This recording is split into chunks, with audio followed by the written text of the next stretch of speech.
live in a day and time when most people today can agree that everything is energy. They understand that their energy, they understand that people carry their energetic signature with them.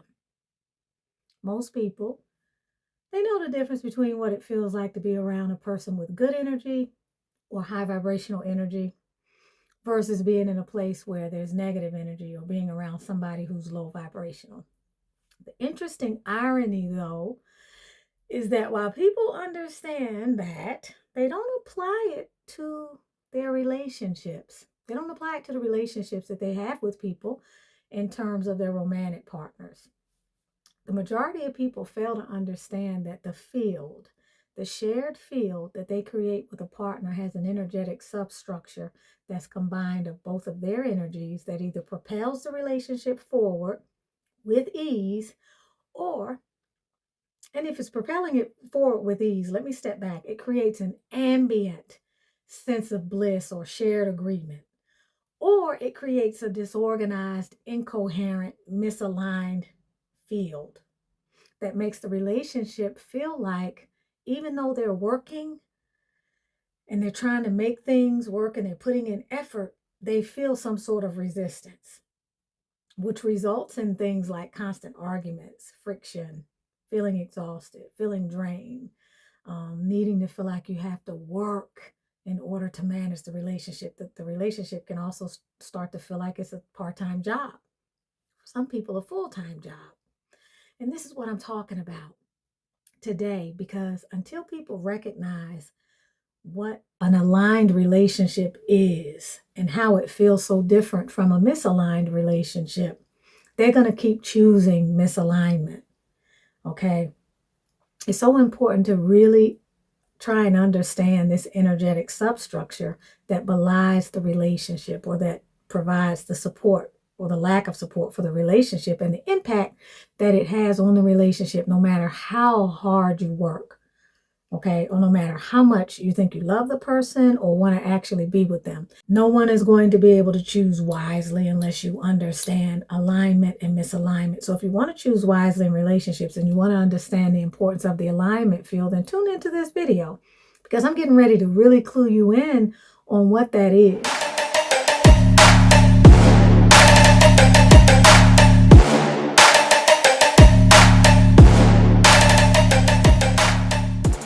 Let's go ahead and talk about one of the most overlooked factors in a relationship.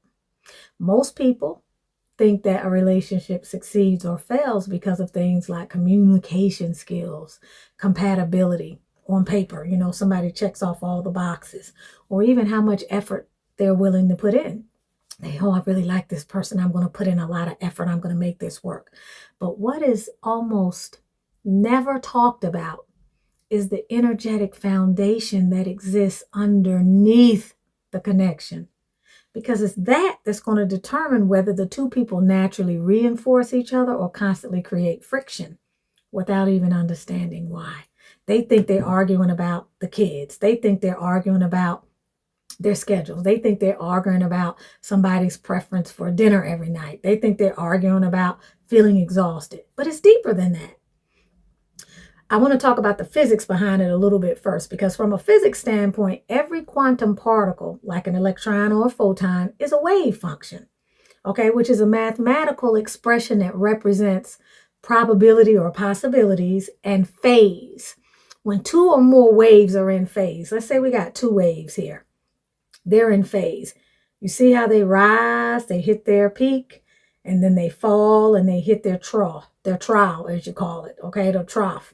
They rise and fall, they rise and fall, they rise and fall. They're expending energy to do that, okay, because that's what creation is about, but they're generating energy. You understand what I'm saying? But imagine you have one wave represented by a person that's doing this, rising and falling, and they never get into phase, because when this one is down here, this one is rising up. And then when this goes up, this one's going down. So now you have, it's even hard to do that with my hands, right? Because my hands want to go together. But there's this conflict, there's this chaos. So that's what physics calls destructive I think it's called deconstructive interference, is when things are going this way. So they're losing energy. They're expending energy, but they're losing energy. In relationship, that's showing up like it's taking too much to maintain something versus constructive interference. They're amplifying. It's like the three-legged race, right? When you get with that partner and y'all get in the groove, y'all can do like this together at the same time. You cover more space because you have momentum. So when you have more combined energy due to less friction in a relationship, there's less what? Drama, arguments, and differences that create disharmony. So when the waves are out of phase, okay, and they're doing different things, the peaks of one meets the trough of another, leading to destructive interference, like I said, or I'm going to call it deconstructive. It could be maybe one or the other.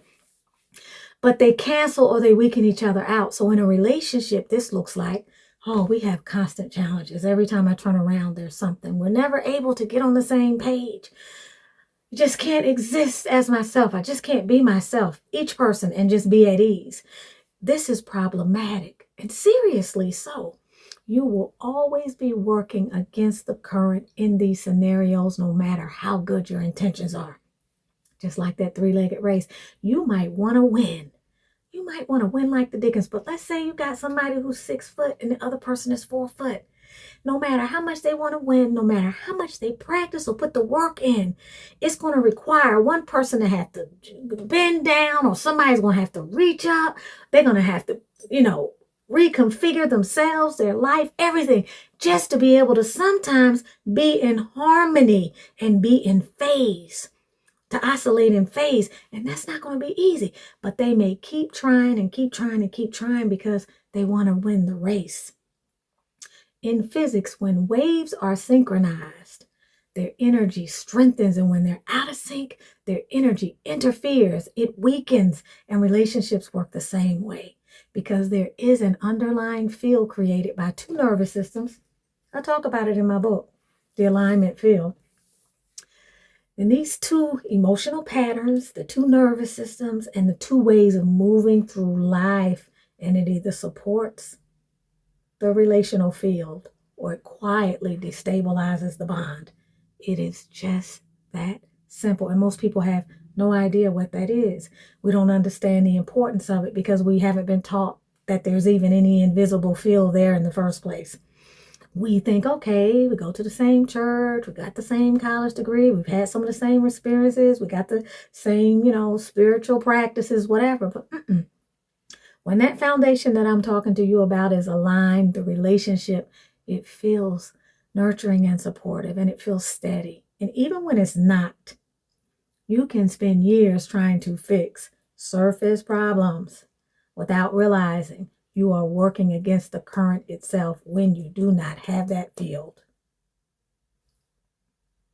This is the reason why some relationships feel easy, blissful. They feel like they're being carried by a current downstream, like a branch that broke off from a tree in the water, and it's just moving like this. It may hit a rock every now and then, but somehow it always is able to dislodge and keep going, right? There is a reason why some relationships feel like you're being carried forward by something steady and calm, while others feel like you're going uphill. It feels like every conversation takes effort. Every misunderstanding drains you. And that reason is it depends on whether the energetic substructure between you and that person is coherent or out of sync. When people are aligned, their timing, their emotional responses, their ways of handling stress reinforce one another. Kind of like puzzle pieces, okay? So much so that even difficult conversations and situations feel workable, and you leave the interaction feeling settled, sometimes even uplifted, rather than feeling depleted, worn out, like you have said it a million times. Is this person listening? What in the world? Are they, dedicated to misunderstanding me? And your body reflects this because you can relax, you can breathe deeply, you feel less tension, and ultimately, especially if you're a woman, you feel more emotional safety, which is critical for women because that's the only way we release our magic. We have to do that within the environment of a sense of safety, because feminine energy opens up when you are relaxed. But when people are misaligned, the interactions can leave you feeling tense, confused, exhausted, because your systems aren't moving together, which creates a background strain that no amount of surface effort fully resolves. I don't care if you get therapy. I don't care if you resign yourself to working harder to try to make it work. I don't care if you set a week every evening where you're going to try to get on the same page. You can do all of that work. Ultimately, if there's no alignment, there will be no relationship of ease. Now, when you are starting a relationship, this is just as important, because the people who end up in misaligned relationships typically, although not always, started these relationships out in a state of misalignment. If the energetic foundation is not in place, you are essentially starting a relationship out at a disadvantage, which means you're going to experience recurring problems that seem like normal relationship struggles, because that's what you've been taught. Relationships are a struggle. But they're actually signals of deeper misalignment that can't be resolved or solved by trying harder. People, what do? They respond to these challenges and difficulties by complaining, by letting their parents counsel them, by going to therapy repeatedly, by overanalyzing every single interaction. Sometimes they withdraw emotionally, or they just convince themselves that this is struggle. It's just a part of love. But the underlying tension, it doesn't go anywhere, because the field, it won't stabilize. It was never stable to begin with. Please understand that without alignment, you are managing symptoms instead of addressing the root. It's like I go to the urinologist for this. I go to the gynecologist for that. I go to the primary doctor for this. All of this, I never address the root. And over time, this creates confusion, fatigue, and the feeling that something is always off, even in instances where nothing is wrong. There's this feeling that we're not moving like that three-legged race. All right. When you are aligned, there is a way that it feels in your body, in your everyday life. And that's what is one of the most noteworthy things. When a relationship is aligned, there is a quiet sense that you can move through life together without constantly bracing, walking on eggshells, bracing, wondering what's going to happen next, wondering what they're thinking, all of this background noise, because the conversations also unfold without unnecessary defensiveness. When you have someone you're not aligned with, every time you bring up something, there's a defensiveness, there's an inability to communicate. There is no cognitive and communication resonance. That's one of my 8 octaves. Okay? Differences can be discussed without escalating into emotional chaos, where both people can feel free to be fully themselves without having to brace or walk on eggshells. Can you imagine if you've been in a misaligned relationship? Reflect on some of the qualities of that misalignment. You may even notice that your nervous system settles in that person's presence.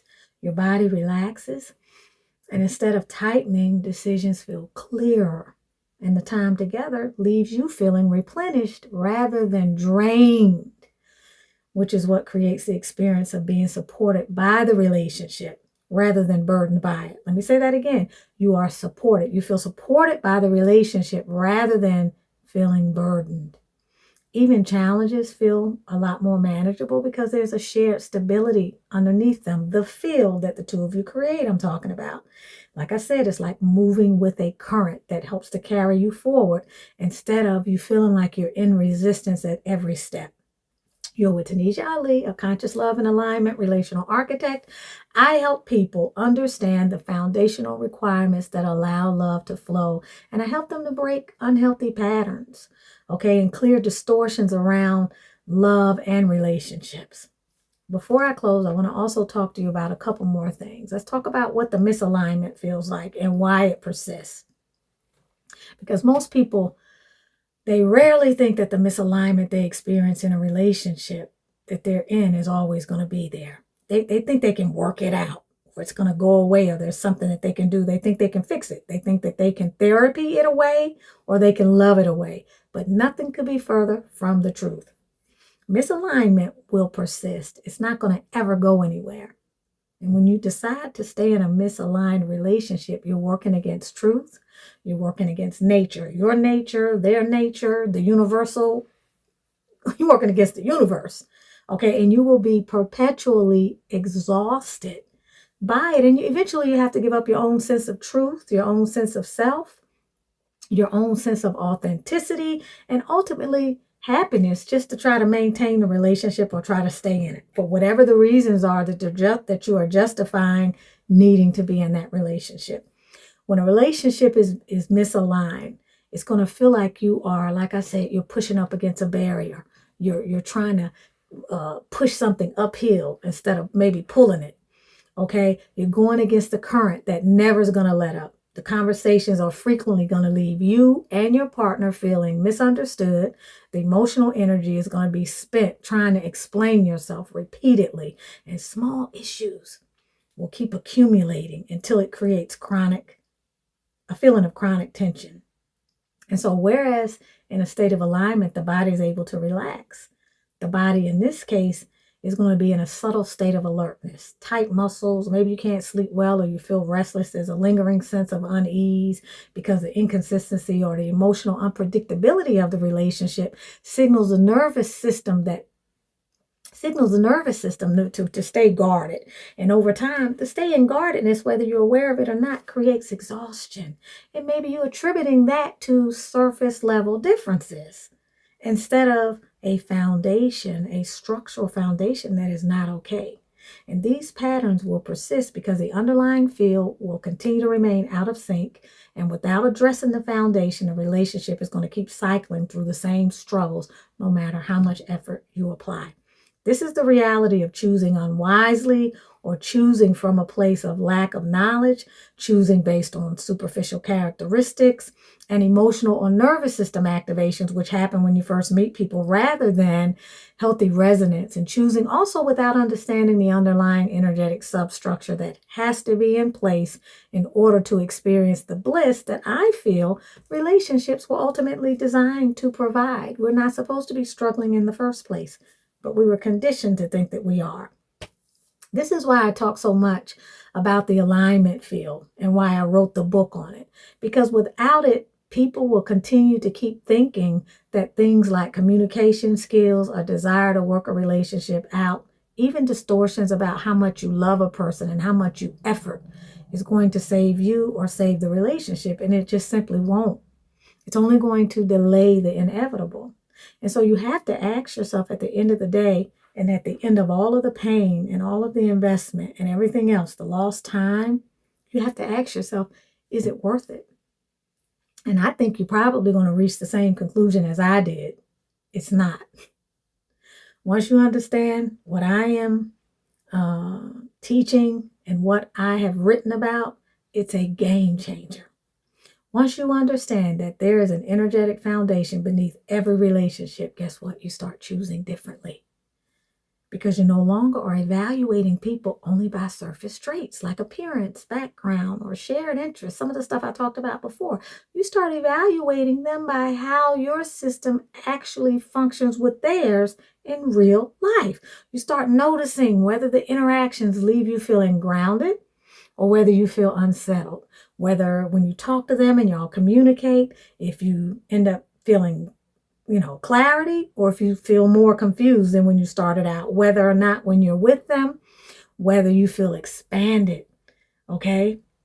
If it expands your capacity to live well, or if being with them slowly makes you contract and it drains your energy. And this awareness, inevitably, it changes how you approach all kinds of relationships, friendships, family dynamics, romantic partnerships, marriages, everything.